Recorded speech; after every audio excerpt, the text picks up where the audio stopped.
What up, guys?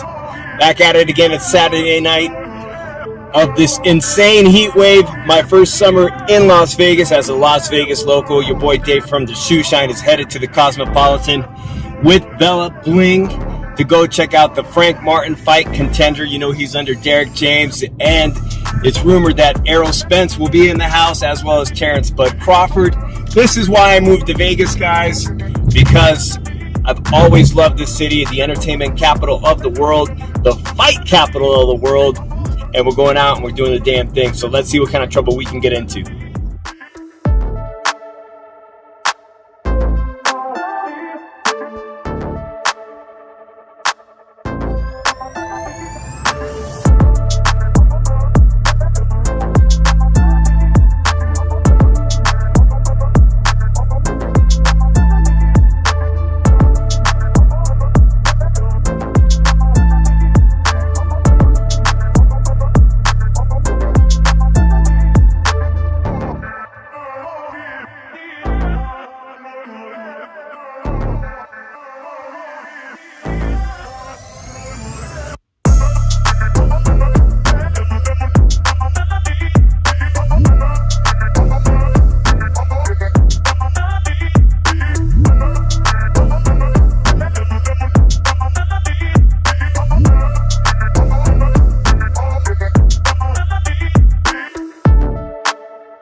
Alright guys, this is the drive-through of shame at the end of a crazy Saturday night.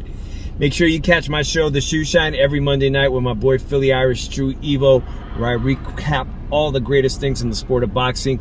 Just left the Cosmo. It was a hell of a night, so make sure you catch the show, as I said. But this one right here, as I go through Roberto's drive-through, this is a little dedication to the homegirl, Michelle Monroe from the VCC, that took us out on Thursday night. So make sure you check out her channel too.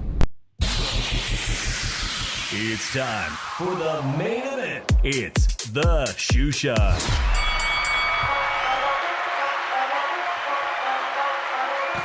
¿Qué onda, vatos locos? It's your boy Dave from the 408, now making his home in Sin City, Las Vegas, for another back to normal scheduled Monday Shoe Shine edition with your boy Philly Irish, all the way from the city of brotherly love, Drew Evo. Que pasa? I hope you're feeling better today, brother. I saw what you had posted on social media. Yeah, I'm hope you're feeling good, bro. How you doing? I'm all right. How are you? Good, man. Well, actually, shit, man. I've been a mess, bro. I started partying on Thursday of last week, and it's freaking hot in Las Vegas, Drew. People told me that people told me that I wouldn't make it. I'm trying my best, dog. It was 115 degrees on fight night on Saturday at the Cosmopolitan. It was like 112 when I went to Caesars on Thursday night. We went out all night and we vlogged, and I got to hang out with our homegirl, Michelle Monroe, who you guys have seen here in the chat. And another crazy thing, I met was vlogging with this guy, The Laughing Lion. The Laughing Lion is a YouTube superstar in Las Vegas, 180,000 subscribers. And Drew, he couldn't have been a nicer guy. I want to send out a shout out to him for showing me the ropes, a very accomplished Las Vegas vlogger and YouTuber. So shout out to all of them. And Drew, and I'm just going to let you guys know now, man, I was trying to rush this video that I just put in the intro here today. And the video that I recorded on Thursday, Drew, for half the night, my microphone was off. So it was nice hanging out with them. I wish I could show you guys what I did, but like I said, for half the night, your boy, being a dumbass, his microphone was straight up off. So really, Ramundo, shout out to him, says, stay hydrated on tequila, bro. You know it, man. I was having some tequila on Thursday night and Saturday night. I chilled a little bit yesterday. Sin City Syndicate is in the room, man. Let everybody know we're live because Drew and I haven't been on a regular time schedule like Monday nights. The viewership is down, dog, and everybody's views are up. So let's get these views up. Let's get the likes up. Smash the like. Make sure you hit the subscribe. Let's get to some boxing talk, Drew. Did you get enough nudity this weekend? Man. Probably was the only thing that was good on his own. Oh man, hey, we got a guest commentator today. Let me add him. This is our boy Lukey. Drew, let me know if you can't hear him, and then you can direct any questions to our boy Lukey. Boxing is joining the Shoe Shine. Lukey, what up, homeboy? Let's see. How the fuck do I do this? Can you hear me? I can hear you good, man. I can hear you good. Can you hear me? Yeah, I can hear you. I just didn't know if I was muted or not. Nah, everything is looking good. Drew, you could hear him? Nah, my boy Drew Evil can't hear you. Unfortunately, I didn't have time to prep. Is it better if I call in? You're not going to believe it. Call it? No, it's not, because the phone line is dead right now, dog. I appreciate you, but you look great on video, man. I know you had a little thing, a surgery, and I've been watching your channel. Yeah, I lost a testicle. Yeah, oh, shit. A testicle. You're not even playing, are you? No, not really. That is some serious. Yeah. That is some serious. Yeah. Dog, we all hope you recover. No, it's not. It's so I don't get cancer in the future from that. So it's not. It's preventative, but it's not about me. It's about you guys. What do you need? Well, I appreciate you being on here, Lukey, because there was some really groundbreaking news this weekend.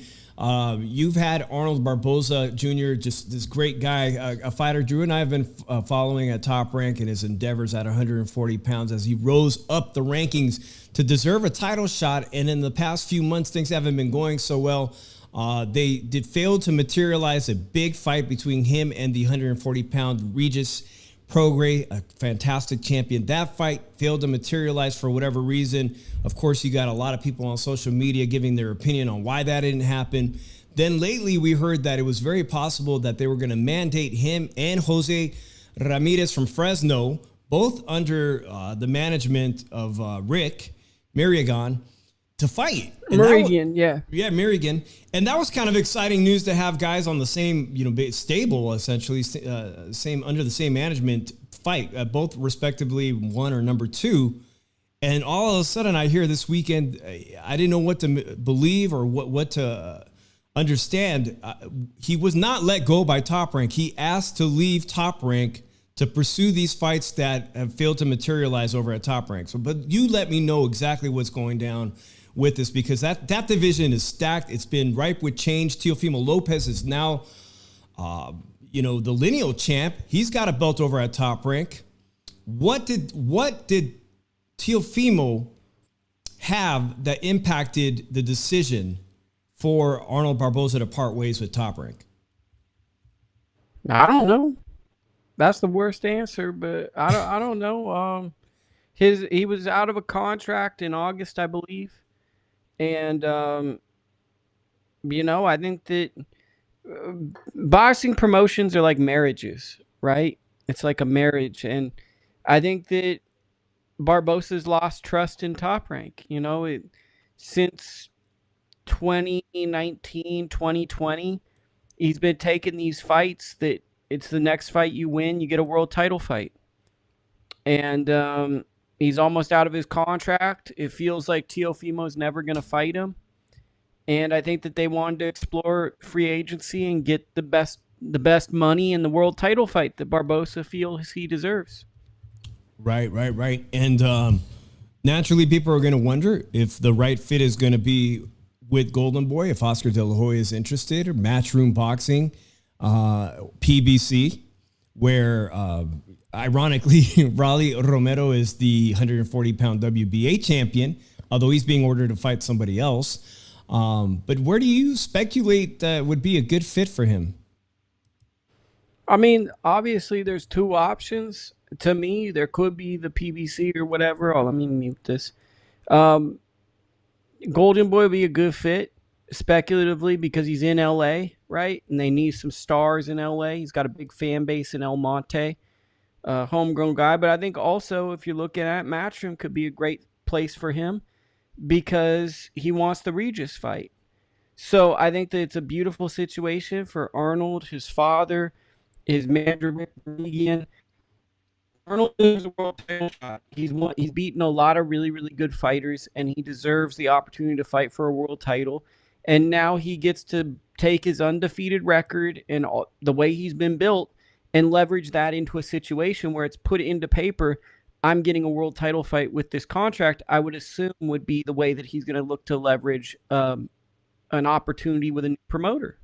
Right. And can you remind me? There was an offer on the table from Regis, but the time allotted for him to be in camp was really short notice, right? And that just that was just benefit. A messed up offer. Like the money, it sounded like the money was wrong, and it was like 3 weeks notice. Arnold's approaching free agency, basically.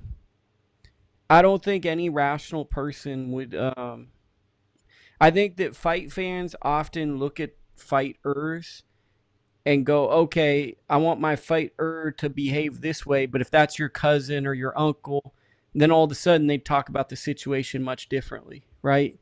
So I don't think that they I think he got criticism because people never put themselves in his shoes or his perspective of what it's like to have put so much into the sport and getting such little back in his perspective, and to take a fight on short notice against a dangerous big puncher.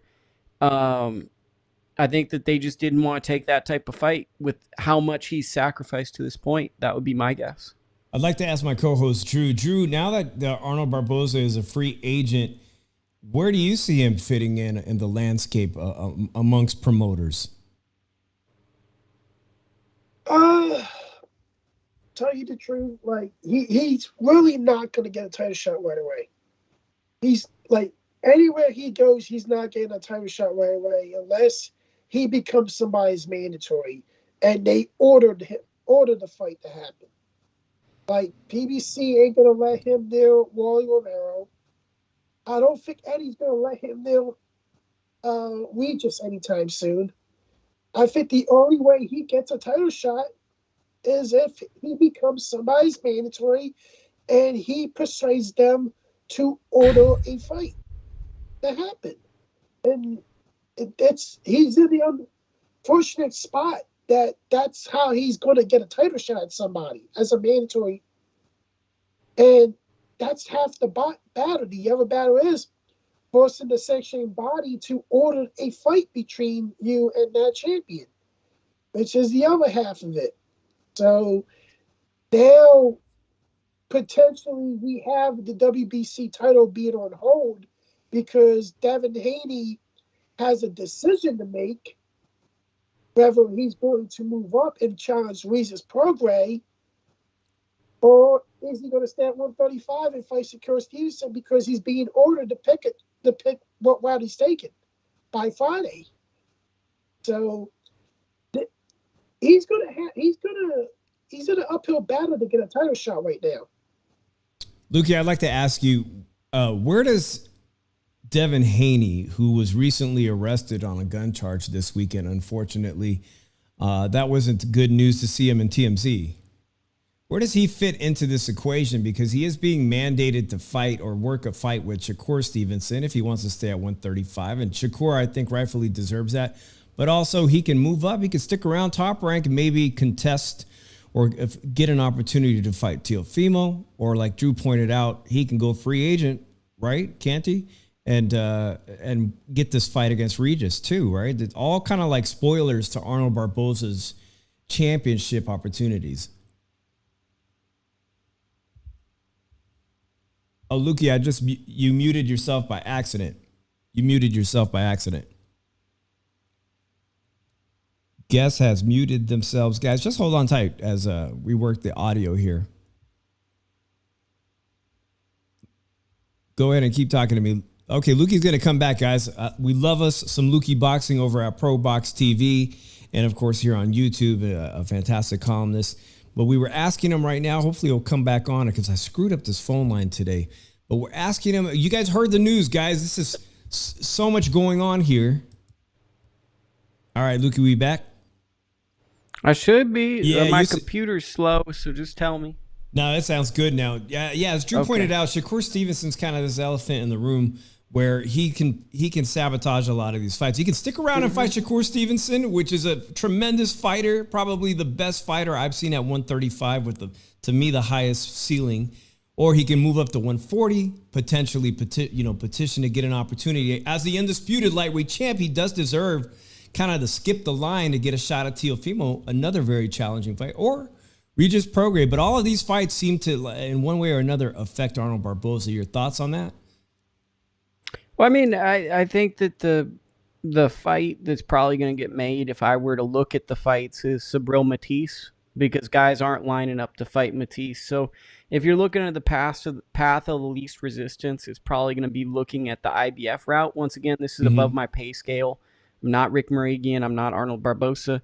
That being said, another thing is, where does Devin Haney go? Is he going to be with Shakur Stevenson? Is he going to fight Teofimo Lopez? Is he going to fight Devin Haney? Is he even going to fight one of those guys at all? Is he just going to give up belts? Until we know what Dev's going to do, Arnold's just, sadly, this is what boxing is. The people, big bank takes little bank, and the big bank fighters rule the sport. So when Devin Haney and Shakur and Teofimo are in play, all of them get fight dates before an Arnold. So Arnold has to figure out from that situation. I heard that. Let's segue into something, this 140-pound landscape. Lukey, if you want to hang out with us, because I got to go to the Cosmopolitan and have a great night out on the town with my wife and our friends. And we were watching Elvis Rodriguez as a fighter who, like Arnold Barboza, has parted ways with Top Rank and finds himself at PBC now against once upon a time, a very, very solid 140-pound fighter who's fought everybody. And I'd like to know what you think of Elvis Rodriguez's performance this weekend.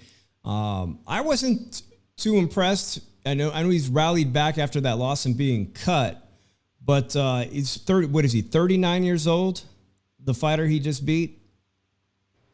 39. Victor Post. I mean, look, bro.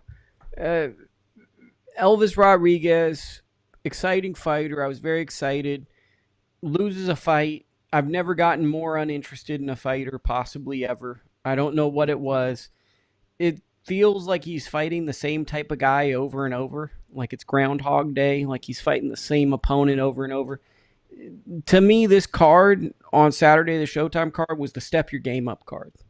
So we were looking for someone on that card to step their game up. He put together a performance. He stops a seasoned veteran.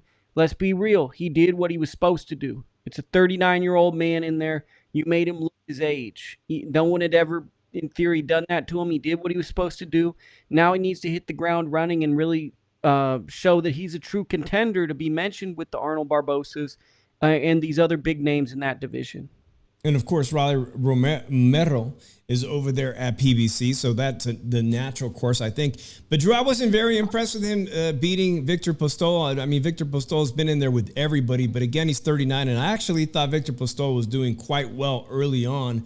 And I was tweeting while at the fights that Victor Postol has traditionally always been a rough night or a tough fight for anybody. But at 39 years old, Drew, it was only a matter of time to me before the power puncher and Elvis Rodriguez was going to hit him with something that might hurt. And that's exactly what happened. But what's your take on this guy, Elvis Rodriguez, now at PBC, Drew?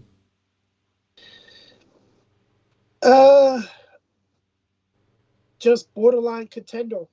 Like, it's really like, it's like they was supposed to do. He was supposed to he was supposed to beat a 39-year-old guy, and he was supposed to make it look easy, but it wasn't that easy, but he didn't knock him out or anything. So really, like, you can't really be too impressed with him and everything. Like, he's just going to be that borderline contender. If you want a good name on your resume, if you can feed him to somebody. Hey, Lukey, I was watching it, and when they started panning to the corner and I saw Elvis Rodriguez with esteemed trainer Freddie Roach, I just couldn't help but remember all the years I was used to seeing Freddie Roach in the corner of Victor Postol. Can you remember a time where this has happened, where someone is facing their former trainer on the opposite side of the ring at the tail end of their career? Let's think. I mean, just think of famous coaches, and it probably happens all. That one's happened yet, but I'm sure that Roberts had guys in that situation. Has Buddy McGirt ever had that happen? I mean, just think of Ronnie Shields has a lot of fighters, that have come and gone. I mean, look, Ronnie Shields, if one of his guys fights Lara, that's one right there, because Ronnie was with Lara for a long time, It's just, to me, when I look at it, when you look at a guy like Freddie, he's a professional's professional. He's training 30, 40 fighters. You build relationships, but that probably was also Victor Postol's coming there. It's a mutual relationship. He's coming to train with the famous coach. It's going to benefit him. Freddie's working with him. They build a relationship. Now Freddie has a new fighter. We don't know the ins and outs of that, if there's a relationship or a conversation. But I think that sometimes people look too deep into that. This is a profession for a lot of people. And though this is special for us on Saturday nights, we go, oh man, we wait all week for it. For some people, it's their job, Yeah, exactly. There was a guy on the undercard. I'm not sure, but I think you did comment on Freddie, the young welterweight. Oh, Freddie Rojas from Las Vegas. Yeah, Freddie Rojas. And now he said he was a former stablemate of Frank Martin, and I actually ran into him in the hallway, and I got to tell you, he's a very composed young gentleman who said all the right things. I was a little bit frustrated that he wasn't getting someone such, the old typical, looks like a guy who doesn't belong in there with him, that it took him so long to get him out of there. But I heard your show earlier today, your take on that, and you thought it was a good workman's performance. What's your thoughts on his I mean, he's just pedigree? young. He's young. This kid isn't supposed to be on television, bro. That's right. He was a last minute. He's an off-TV fighter. This is the problem about bumping. This is the reason, and no disrespect to Freddie Rojas, Quentin Randall should have gotten the spot against Willie, because they're more seasoned fighters. They should have bumped that fight to 10 rounds. And Freddie should have gotten a fight off TV, because it would help develop him. The problem is Freddie's 10-0, 10 knockouts, 11-0, 11 knockouts. That's all fine and good. We all know these records are made not the same way, right? And he's gaining experience, but he's a young fighter. You can't throw this kid in with any old fighter right now. He's developing and growing. And what I saw was a good, solid performance, a cautious performance where he gradually stepped it up. But the key word is, was it entertaining? And what you're telling me as the consumer is, it wasn't that entertaining. And a lot of times when you put too young of a prospect in there, you have to make sure that they have that entertainment component with the seasoning. So That's what I'm hearing. Yeah, I was impressed by his stature. Actually, I think he's a very, very tall and strong welterweight, Drew. I saw him in the hallway. I think the kid, he's got a lot of potential. But like you said, Lukey, I want to point out that the whole reason I went Saturday night, weeks back, that we ran out to purchase these tickets is because we're both Bay Area guys, and I was there to support the Filipino Flash. Excuse me, the Flash, the legend, Nonito Donaire, who was supposed to be the co-main event, who was supposed to be going for the title, bantamweight, the oldest person to potentially win a bantamweight title. And I want to know your thoughts, Lukey, on him being moved to the biggest fight of the summer, Errol Spence versus Terrence Bud Crawford. It was a major disappointment for us who were looking forward to see him. Not everybody can afford to see Errol Spence versus Terrence Crawford, but the average Joe, like me, man, we had a great time with fantastic seats at the Cosmo. But what's up with that, with the whole moving Nonito Donaire to that card? Now that card is starting to look good to me. I mean, I always liked this Spence Crawford pay-per-view, but I hate hearing things like this because you're someone that works hard and you're a fan of the sport and you paid your money and then the fight gets moved and that's the fight you really wanted to see. That's always unfortunate. Nonito's obviously not the same fighter that he once was, but he wants to make history. He's in there with a rugged guy and we'll see how it goes. It's going to do what it do, as Calvin Ford says. Drew, but I don't love it when they move these fights because a lot of people, I think people forget how many people pay to see their favorite fighter. And it's not as easy to get a refund as you'd think. No. Drew, the card is featuring Isaac Cruz as the co-main now. I think... You guys remind me, the young Mexican fighter at 154 pounds that we've had on our show, who's just fantastic. I think he's been bumped down, or is he still on the card? Jesus Ramos, yeah. Has he been bumped down? He's off the card. He hurt his hand. Oh, man. So he's not going to compete. Okay, well, so many changes at the last minute. But it is shaping up to be a good card, Drew. Your thoughts on that card now, Drew, with Nonito Donaire on the actual pay-per-view portion? It adds more drama to it because it could be his last fight. Right. Depending on the result and everything. But I definitely am not a big fan. I'm definitely not a fan of Isaac Cruz. You're not? All right, well, let's segue into the 135-pound lightweight division. We talked about Devin Haney, undisputed. Isaac Cruz from Mexico City, Drew, I think gave Tank Davis the best fight of his life. And many people still argue to this day that Isaac Cruz arguably beat him. Or the decision could have gone his way. Why are you not enthused by Isaac Cruz? It's not that. It's like every time a big fight is offered to him, besides a Tank Davis rematch, he don't want it. He ducks it. Like, he ducks a Shakur Stevenson fight. He ducked the Ryan Garcia fight. Like, he just ducks these fights. And then he'll go and he'll fight a 40-year-old washed up Yuriokis game bowler and everything. And then, like when you could have fought somebody that can get you in contention for a title shot, it's just, he just doesn't fight them. And it's a disgrace. Like, really, how can you call your leap of fame is giving Tank problems and arguably having a draw, which I scored at a draw, that fight.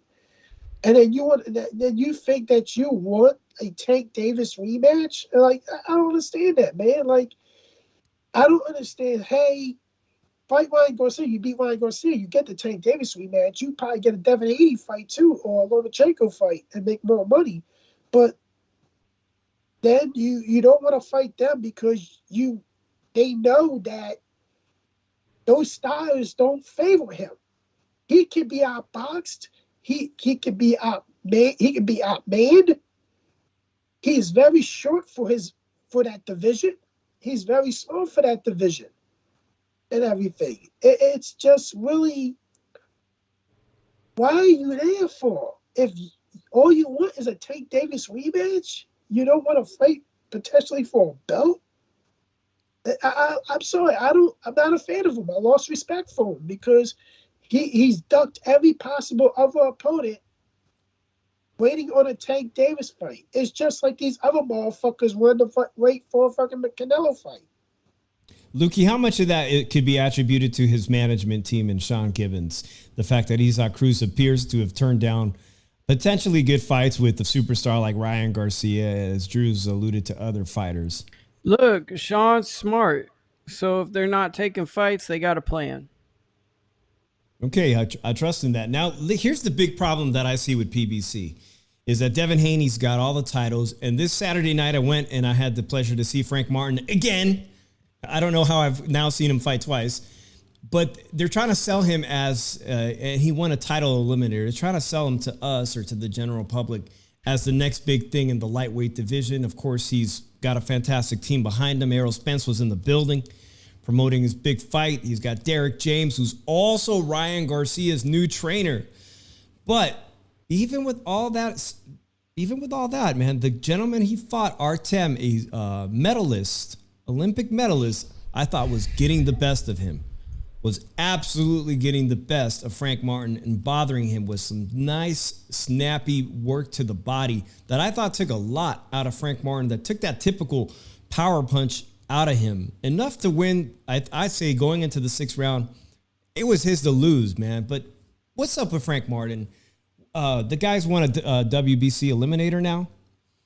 And how does he segue into getting an actual fight, working across the pond, as they say, or you know, cross promotions? If Devin Haney doesn't go to PBC, how's he ever going to really get this fight mandated? I mean, I think the fight you make is him versus Gio Cabrera, because I think Gio's going to beat Pitbull. And I think that's also a form of a WBC lightweight eliminator. So then you put those two guys together, and eventually the belts are going to separate and there's going to be options. Look, we know what Frank Martin is. He's a talented brawler. Boxing's not his intuitive thing. He wants to beat you up, and he's good at beating you up. And the power and the come forward aggression, that's what he does well. He has trouble cutting the ring off and doing certain assertive moves. Looks like he's caught between styles. But when it's his time, he's going to get an opportunity. We're just going to find out where he fits in the division. So a lot of it is banking on waiting to see what Devin Haney does. Does he relinquish his titles and move up? Of course, that means all the belts would just split up and be vacated. Some of them would be vacated. Kind of like, well, that's happening soon. Yeah. And that just happened to how Teofimo fell upon getting a title shot in just 2 fights at 140 pounds when Josh Taylor relinquished all those belts. Drew, did you find the performance by this guy Artem, Armenian fighter I had never seen or even heard of, but someone with a really fantastic amateur pedigree, Drew? I thought he was taking it to Martin early, setting the rhythm, and I'd like to see more of the guy. But what do you think about this guy Artem, man? He said he's willing to move up to 140. I thought Frank Martin lost the fight. Very interesting. Very interesting. I scored at 114, 113. I really think it was 7 rounds to 5. The knockdown took the point away, made it 114, 113, my card. I really thought Frank Martin had a lot of issues with this guy. No, he did. And the thing about it is, like, you've seen that inactivity could probably play a part of it, which is, like, one of the main reasons why PBC fighters are going to be like this, because they're inactive. The only guy that's been on the Showtime thing, and he's not even PBC, that's been active is Boots. He's fought 3 fights, I think, this year so far, or 2 fights this year so far. Might be fighting 3. But Frank Martin, man, I really look at it like this. Frank Martin is not going to be that guy that's going to be a champion in this division. I think he beats Keyshawn Davis, because I think Keyshawn Davis has yet to face somebody that is going to put a lot of pressure on him, like a Braun type of guy. that's going to be able to put pressure on him and nail him. And I think Keyshawn is not going to be prepared for that. You know, I'm so glad you brought up Keyshawn because we got Lukey who knows a thing or two about amateur boxing. He knows a lot. And this weekend, we saw the debut of his nemesis, Andy Cruz, the gold medalist. Not once, but twice, right, Lukey? Andy Cruz is a 2-time gold medalist? No, he's one time. Okay.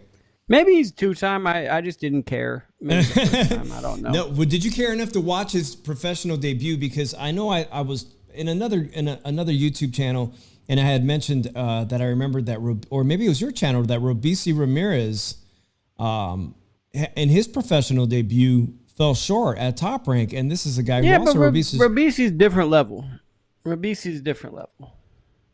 So that being said, obviously, naturally, everybody can't wait to see Keyshawn Davis, who's already established himself as a professional, who's been doing well in his development deal with Top Rank. People can't wait to see what happens to those fighters now that they're both professionals, as well as the last time we had you on, we were talking about the heavyweights now both being at Top Rank. That, you know, a lot of us would like to see those two silver and gold medalists at the heavyweight division potentially fight. Is Andy Cruz someone who's likely to have an accelerated career path like Lomachenko? Now, I'll go with you, Lukey, first, and then second, Drew. I mean, he's got to, right? Because he's an older fighter. They're obviously laying the groundwork of that. It's Loma and Magomed, but Magomedov's career is stalled out to the point where no one cares anymore, and he started in 10-round fights, I think, or 8 rounds. I think he beat Vladimir Hernandez in his opening. Andy Cruz is going to be weird because he's the best amateur boxer I've probably ever seen, but he's totally not a pro boxer. So the transition from amateur to pro is going to be such a big transition, and it's going to be hard because they're going to possibly try to move him so fast. But I keep saying this over and over and over, and I'm going to parrot to you guys. It's all about the way Andy Cruz responds to physical aggression and punishment and physicality, because the talent is there. I don't see the power. I don't see that he's ever had power at an elite level. He's not like a Gamboa. He's not like a Laura. He's not like a Rigondeaux. They all had tremendous power. Andy Cruz is a middle-level puncher, but he's a paradoxical fighter who can put your head in a pretzel. The issue will be, how does he handle like a good fight? I would like to see would be Jose Felix Jr.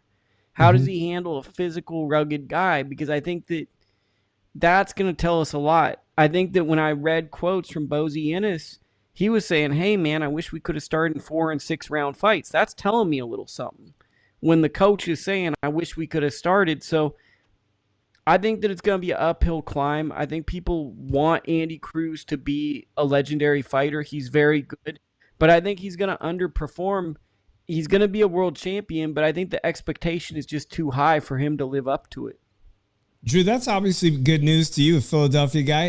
Andy Cruz under the Ennis banner. Drew, can you hear us? Yeah, I can hear you. Yeah. I look at it like this. He had no choice but to fast track him with his amateur background and everything, pedigree and everything. Like, you really got to do that, because if you don't do it, he's at that age now. When are you going to pull the trigger and everything? But the only disadvantage is that he's on a promotional stable that doesn't really have a lot of lightweights that he could fight. Like when he moves up to the bigger names, like maybe eventually they can probably make a fight with him and Jose Zepeda and everything. Like, that's like, I don't know what's the main goal is right now, but I think if anybody can do it, it could be him. El Camarón? Zepeda El Camarón, Oscar's fighter, the guy who threw the most, broke a record for the most punches thrown by a lightweight. Lukey, Is that the kind of Mexican fighter that reminds you of Lomachenko's second professional fight? And you're mentioning that you're concerned about him. You're going to get a real good eye test when you see him I fight. hate that fight for him. Yeah. Why? Do you liken it to Salido or Orlando Salido versus Lomachenko? I think it's way worse than Salido. You're fighting a guy that's technically sound, rugged, and throws a lot of punches. Andy Cruz is technically sound, huge boxing IQ, adjusting to the pro game, but not a huge punch output guy. Punch output matters in pro boxing. Physicality matters in boxing. There's just a lot of things he has to pass. You know, we have to see, can he push a man back? Can he punch a guy in the face and say, you're soft? Can he get hit in the face and not show weakness? Pro boxing isn't about skills. It's a variable of toughness, physicality, and a skill set. I used to be naive enough to think pro boxing was skills. It's a hybrid of all of that. Amateur boxing is more about skills and elite attribute. Pro boxing is like a portfolio approach to everything, and it's just a lot to rush Andy Cruz, in my opinion. Like, because he has some moves and defensive moves that you just can't do as a pro. The way he exits with a left hook, he stands straight up. He's there to be countered. So that's just how I feel. Drew, we were on a show with Keyshawn Davis, and Keyshawn Davis, I think we both asked him how he felt about a rematch now as professionals against Andy Cruz. And I think if you remember, he said that it's going to be a whole different ball game. With everything we discussed, Andy Cruz's professional debut, do you like his odds right now, Keyshawn, the way he's being developed? If he got that fight sooner rather than later?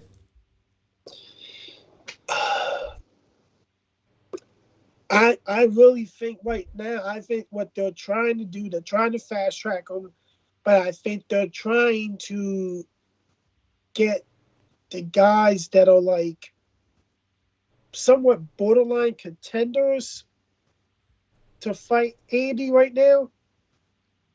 But here's the thing.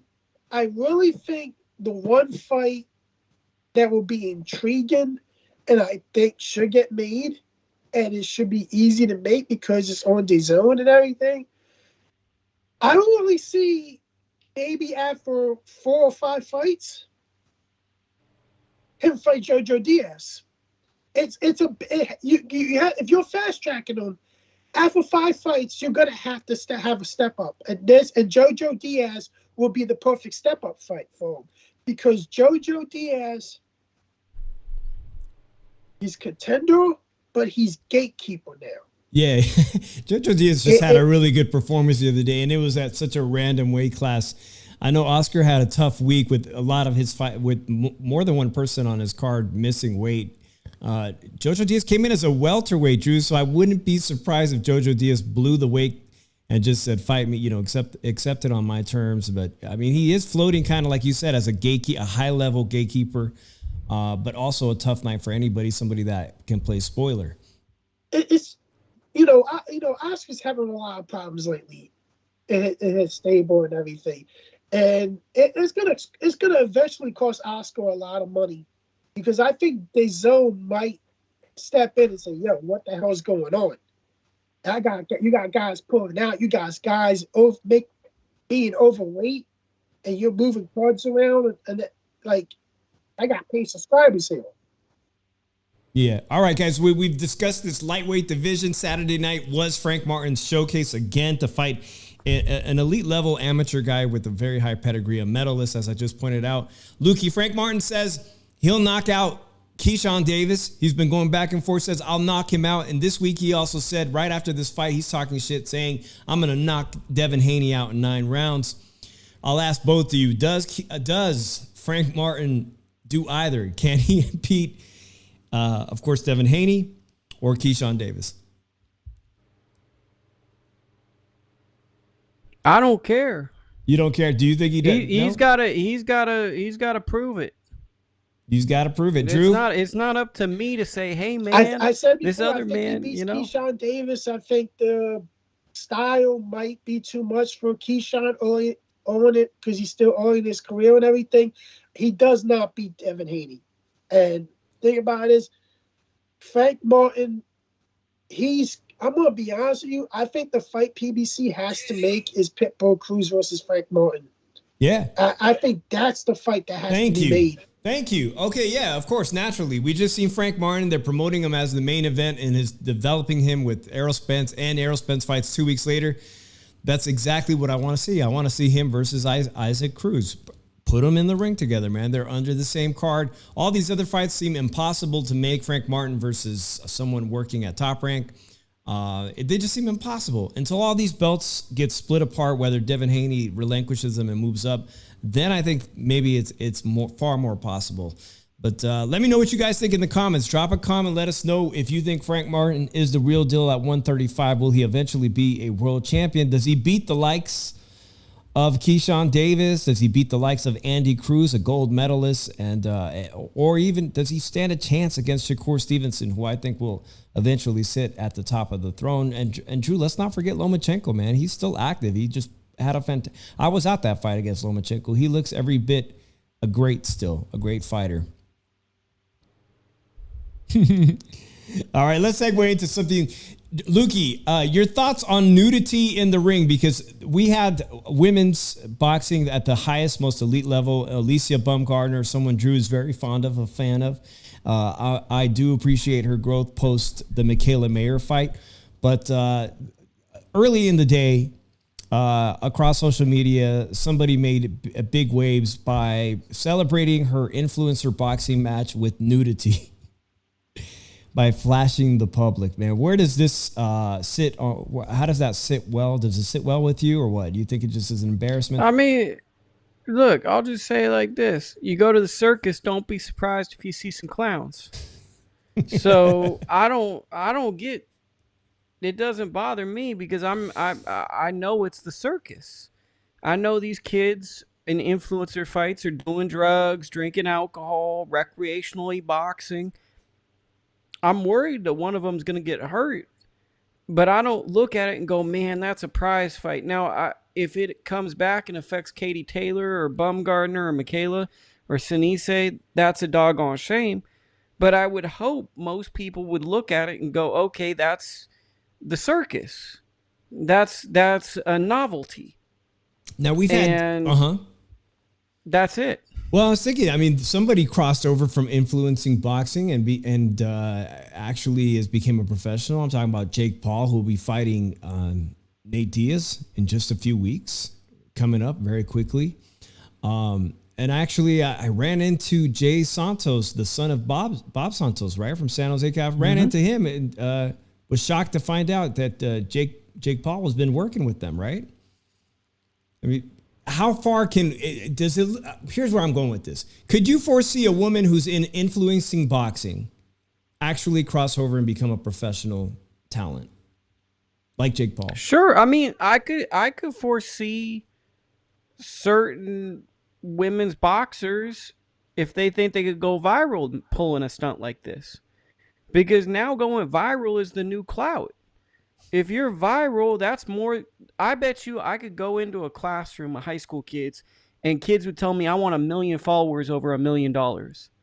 I bet you we could find some young people. I bet you we could find some pro boxers that would say that. I want 1 million followers more than them, because we got a lot of level 1 thinkers. We're not trying to get level 3, level 4. So, I mean, this is just a product of this generation of, hey, look at me. So, of course, there's going to be someone that has some attribute and does this, that, and a third. The problem is there's always going to be a ceiling. Jake Paul, unless he takes these developmental fights where he doesn't get paid as much, there's going to be a ceiling fighting old MMA guys, because you're not going to pass the test more than likely to become a world champion. You can't go from Nate Diaz to another MMA guy to Breedis to Badu Jack. That's a big jump. Mm-hmm. So, I mean, I see it for what it is, but I respect Jake Paul because he's treating it like a sport. A lot of these influencers are treating boxing the way they treat their social media following. Shout out to Chauncey Prost, Bay Area guy. He says, I am an MMA fan and a UFC fan, Bellator and all that, and Nate Diaz is going to get sparked. And I actually feel the same way, that this is a dangerous fight for someone who's been largely inactive, not in shape. Lukey, Drew, I heard that he was floating around 220 pounds. I had read the story that he was in there with the Brazilian boxer. You guys might, is it Falcao? One of the Brazilian fighters who said he looked like he was going to die after sparring. And that was just a few weeks ago. But Drew, you canceled your DAZN subscription, but you had heard the news about this nudity. The same day, an influencer is going topless just because she won her first fight. We have something really cool in boxing, man. We had, not Michaela Mayer, Alicia Bumgarner, who you're fond of, get a chance to avenge her only loss. And I want to know what you thought of her performance. It was a good performance, like she did what she was supposed to do. Like, it was a clear decision win. I had it 8-2. Okay. But I'll be honest with you, I think the only thing that was good on DAZN was seeing boobs. Oh, To shoot. be honest, I'm sorry, but it's the only thing that's been good. And then you got Eddie Hearn comes out of nowhere and says, it's an embarrassment. It's a disgrace to these women and everything. But here's the thing. Who the hell puts this on? The network that you have, that you work for. The network that you put fights on for is the one that allows this shit. So you're saying this is a disgrace. You're going against your network, the ones that actually helps post money in your pocket and everything. And this is why, one of the main reasons why I cancel my subscription to DAZN. You know what's ironic, Drew? They pointed out to me, the guys pointed out to me that of all the stuff on DAZN, because I was out on the town in Vegas this weekend, I had to catch up. They told me to go back and watch the Mexican card by Zanfer Promotions with Oscar De La Hoya in Mexico City. Lukey, did you get a chance to watch any of those developmental fights? Because they were pretty good. I watch everything. They were pretty damn good. I watched the replay of that today, and I got to agree with the guys who sent me that and told me make sure I watch that because it looked like a good show in Mexico City. And shout out to Beto Duran. Drew, I just wanted to say, while I'm on the subject, Beto Duran, who was commentating for DAZN, this is the last show of Thompson Boxing Saturday, Lukey. You have any insight on that, man? It's one of my favorite club promoters in California. They're responsible for such alumni like Timothy Bradley, Josecito Lopez, Chris Arreola. The list can go on and on. Why is this? Why are they closing up shop when things seem to be going well? Just to put it honest, I think Mr. Thompson passed away, and when people pass away, things are different. Mm-hmm. Priorities change, and I think that, let's be real, Mr. Thompson loved boxing, and it's probably painful for some family members who don't have the same passion, because if they don't enter into that sport with that same passion, it probably eats at you, and you just remember someone you deeply love, but you don't have that passion. So I would assume maybe it was a decision based around, let's just start something different, because boxing, it's not a sport really where you're going to make a lot of money in the promotion business. Thompson Boxing's done a great job at what they've done, but they're a passion project. And if the passion isn't there, I think it's real respectable that they know that it isn't there. And I'm really looking at my guy, Tom Loeffler, 360 Boxing Promotions. I hope they can pick up the ball and kind of fill in the spot that Thompson will be leaving, along with my guys at Pro Box TV. I think Pro Box TV on Wednesdays is doing a good job of that. I think Tom Loeffler, 360. I think there's going to be people that replace it, but it is sad because it's been a big part of our Friday nights interacting with Beto. Yeah, and Dougie Fisher of Ring Magazine. Make sure you guys catch that. I think it's the 21st, Friday. Will be the last showing on YouTube. And Lukey, I know you're part of this great thing, Pro Box TV. And if I could say anything for Pro Box TV on Wednesday night is that if they could incorporate what Thompson Boxing does somehow and occasionally shout out the audience, the live audience on YouTube, and just interact with them. And I think Polly would be fantastic at that. Drew. I'll forward the info, man. I I'd gotta love to hear Jessica Paulie in interact the live chat. with people. I would love that. What's up, Drew? Little Petty. Stop saying she's ducking Kayla Miller because that fight was not even close. For her to say she's ducking her, I don't care for Michaela Mayer versus Alicia Baumgartner rematch because Alicia Baumgartner beat her 7-3 on my card, and a lot of people I know had 7-3. If Michaela Mayer would stop just throwing jabs in the fight, we'll be talking about a different fight right now. Other than that, I don't care for a rematch because the fight didn't really live up to the hype that the rivalry was supposed to be. Just saying. She clearly got her ass kicked by Alicia Baumgartner, and I think us saying that we need a rematch, she should stop dunking. I think, really, if anybody needs a rematch, it's Lomachenko against Devin Haney. That's a good one. Lukey, I want to give our final thoughts on this Alicia Baumgartner. I think early on in the fight, she looks freaking impressive. She looks like a strong powerhouse, but why isn't she knocking anybody out? I mean, we froze. Lukey, yeah, right? Go ahead. What I can't speak to is what I see.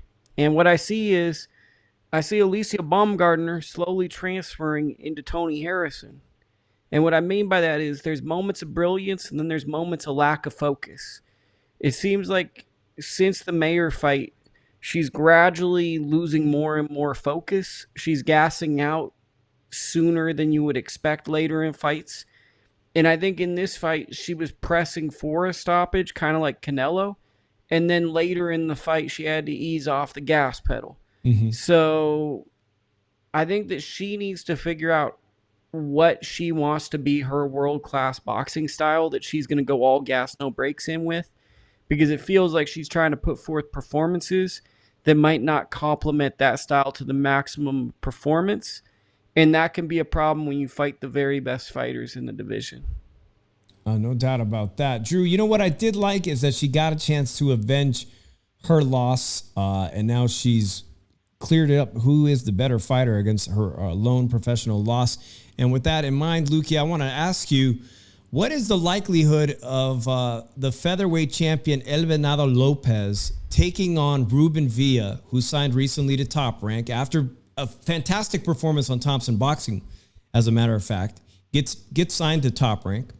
What is the likelihood that El Venado Lopez could be talked into a fight against Ruben Villa, who soundly defeated him on Showbox? Probably 0, to be honest. I don't think that's the next fight. I was really hoping for that at the Stockton fight, but talking to the team, it didn't sound like that's the next option. I don't know. I know that Venado is fighting, I want to say September 15th, I believe. Mm-hmm. It's going to be an ESPN date. It hasn't been announced. It's probably a world title defense. I think it's a homecoming. It might be in Mexico. It might be in San Diego, possibly. These are all alleged dates. A good date, by but the way. I Mexican don't think Independence that Day Ruben's weekend. going to get that opportunity next. That's such a shame. That is such a shame because I mean, there's nothing better than avenging a loss like that on your record. I think so. That's one thing I'd want. You see the passion Canelo has pursuing those type of rematches when he's lost or perceived to have lost. I would like to see that from El Venado Lopez, the featherweight champ over at Top Rank. All right, guys, this weekend is the big fight. But can we call it a medium fight? Let's not lie to the people. It's a medium fight. Like if you're gonna go to a pool party, maybe this is the weekend to go. You can tape this fight and come back. Well, I got to be honest. My preparation for this week was pretty bad. Is it not Inoue Fulton? This is not Inoue Fulton. This is George Kambosos versus Maxie Hughes. Oh, that's not a big fight at all. That's not a big fight at all. So, look, try to watch the fight. If you miss it, you can tune into my channel. Be sure to tune into the Shoot Shine. They're going to tell you all about the fight. Tape it. But enjoy summer. It's going to be a sunny day. If you didn't have surgery, go buy a body of water. This might be a great it's hard for weekend me to now, live your life. Lukey. I left the Bay Area, and I'm always going to be a Bay Area guy. And it was absolutely wonderful talking to Jay Santos. Go read an article. Have you written an article about him, Lukey? About him and Bob? About Jay, no. I've written a bunch about his dad, Bob. Absolutely, and it was really nice to see him at the Cosmopolitan and meet him. I hope to get him on the show very soon. I hope we can get Lukey. If maybe you can bring Charlie Sheehy on next week sometime. Do you want me to? I'm trying to get Kane to pop him right now, but the youngster's not texting me back. Kane Sandoval's fighting on Saturday. Is he fighting on that card? He's fighting on the UFC Fight Pass. He signed a 360 Promotions, and I was trying to get him on real cool, but out of Sacramento, right? A guy we've recently seen on Thompson Boxing, right? Sacramento's Kane. Yeah, you saw him in Sacramento, and he's a good fighter, and he's fighting on Tom Loeffler's, very professional. I tried to get a hold of him, but it's fight week. Sure. And, he's an attractive young kid, and he's making money, and well, if you don't schedule these things, once they start getting going, man. Yeah, he looks very good at middleweight, and that's awesome news for him signing this deal. And that's exactly what Thompson Boxing was, a vehicle for these guys to potentially get signed to a larger promotional contract. They will be sorely missed. But Thompson Boxing, the last one, that's something I'm looking forward to Friday night. Saturday night, as you mentioned, Drew Kambosos. I've heard some crazy shit out of his mouth this week about who he wants to fight, but you curious about that? Probably going to lose this fight, bro. Maxie Hughes? Oklahoma's gonna be like this. Who the fuck is George Kambosos and who the fuck is Maxie Hughes? Like, that's what they're gonna look like. But I'm gonna be honest with you right now. When I first saw this fight being made, I already had a prediction in mind. And I'll tell you the truth, I think Maxie Hughes beats George Kambosos this weekend. And that's my prediction. And anybody bets on that and wins, you could thank me. You throw me a little bone at the end of the fucking day if you want. But Maxie Hughes is going to beat George Kambosos. Tell you the truth, this is a fight. Maxie Hughes in his last 5 fights has looked great. Yeah, he has. Maxie Hughes is the IBO lightweight champion. I don't know if that fucking is on the line because who cares a fuck about that belt at the end of the fucking day. But I got Maxie Hughes beating George Kambosos. There you have it, guys. All right, like Drew's pointed out, that's his pick. I agree with you guys. George Kambosos is most likely going to lose this weekend. And do take advantage. Lil Penny says Sin City Syndicate. Oh, no, that's not it. He was asking me if we've been watching the Spence versus Bud All Access. Lukey, you're a documentary filmmaker yourself, man. What do you think of how they put these together over at Showtime now? I mean, they're world class, but they're just not what I'm interested in. I hear you. So it's like I'm not really interested in, like, I'm just not interested in like Terrence Crawford's RC race car family event after the, like, I want to see some of the gym stuff. I want to see some of the sparring partners. I want to see the deep relationship with the coaches, and I want to see it through the grind of this training camp. My issue with All Access for this, and it's a small critique, is I'm not seeing the intensity and grind, and maybe it's the personalities or the way it's done, where there's a 24/7, there was a bond that grew to the promotion, and it felt like we strengthened the relationships and understood the relationships. It feels like Errol Spence is being very much the focus of this, and his image is being very manufactured and calculated. It feels like most of the stuff with Errol is very scripted, and it feels like, especially in the second episode, Terrence was an afterthought, and they just put together some segments after filming stuff. And I just wish that there was more focus on what they're talking about at press conferences, which is motivation and legacy. I wish we got more of that while they're training. Like, we haven't even gotten one cool segment of Spence or Crawford hitting a heavy bag and then talking to the camera. That's a staple of these type of shows, right? So it's like Spence hasn't had one segment where he hits the bag and goes, you want this? Like, that is what this is built around, and we're probably going to go the whole All Access without one clip like that. Drew, You agree? HBO. Some people in the chat are saying the HBO, the original series that featured that brilliant. What was that actor? The voice actor, a big Hollywood star. I think those were the best too. I'm just asking, do we want someone to sit there and say, you know, like hitting the bag, say, yo, I'm really gonna fuck him up? Just tell me the truth. No, you're not gonna fuck him up. He's gonna kick your ass, gonna eat your fucking life. Okay, thank you for telling me the truth, though. Like, you wanna hear some funny shit? Like, I tell you the truth, I haven't seen none of these episodes yet, to be honest with you. Yeah. Man. I tell you the truth, I'm not even paying attention to them. I just want to see the weigh-in, the press conferences, and the fight. That's all I want to see. Because at the end of the fucking day, if I want to see somebody punch a bag and say, yo, how I'm doing, I just watched Mike Tyson doing a comedy sketch with some kid punching a bag and then telling him, hey, how I'm doing, how I'm doing. Yeah, what do you think I'm going to win? No, he's going to fucking kill you. He's going to eat you alive, bro. And I'm like, okay. Like, it's just, to me, it's the same shit. If I want to see All Access or I want to see HBO 24/7, it's like, I just can't wait till May 7th, man, until I get in the ring and show what I am, man. Show who I really am, man, by whooping this dude's ass, man. I'm the best. I'm the best. I just want to see a fight. Like, seriously. I just want to see a fight now. I don't care about this All Access bullshit. I want to see a weigh-in. I want to see face-offs. I want to see fights. And we're gonna, and at the end of the day, that's all I want to see.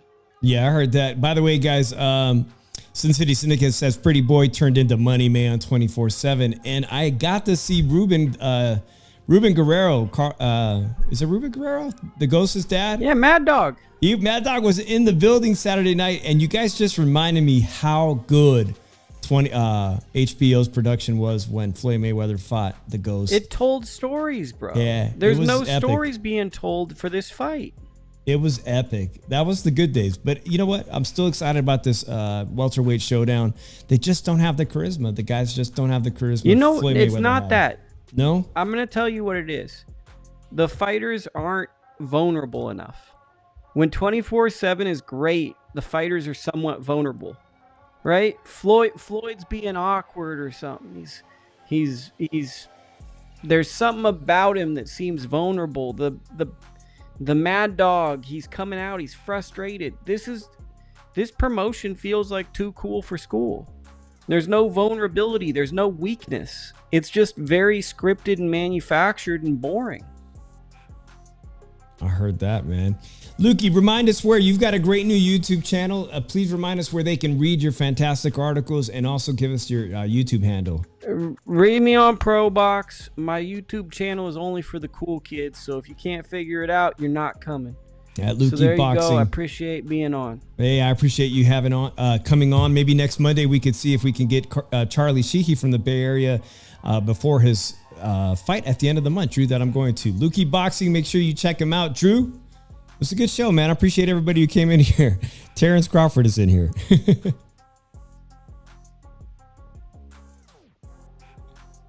Drew, is your mic working?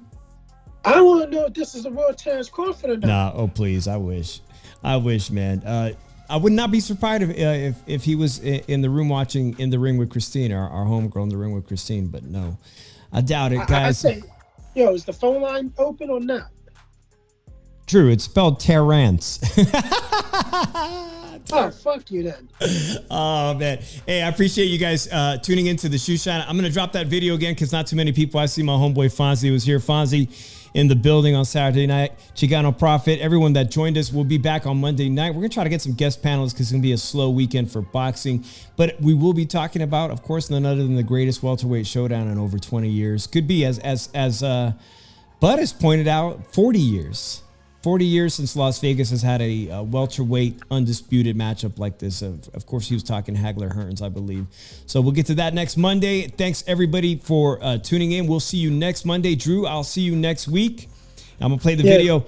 For all those that missed the video, let me know what you guys think. I'm going to be trying to incorporating a lot more of these videos in the Shoe Shines production, man. So stay tuned and watch this clip, and we'll see you guys next Monday. Peace out, guys. Terrence, I got my money on you, Terrence. You better fucking win. What up, guys?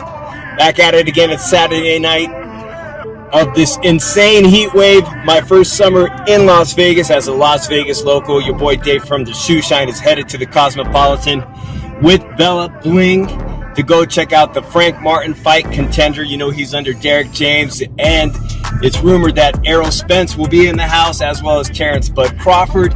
This is why I moved to Vegas, guys, because I've always loved this city, the entertainment capital of the world, the fight capital of the world, and we're going out and we're doing the damn thing. So let's see what kind of trouble we can get into.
Alright guys, this is the drive-through of shame at the end of a crazy Saturday night.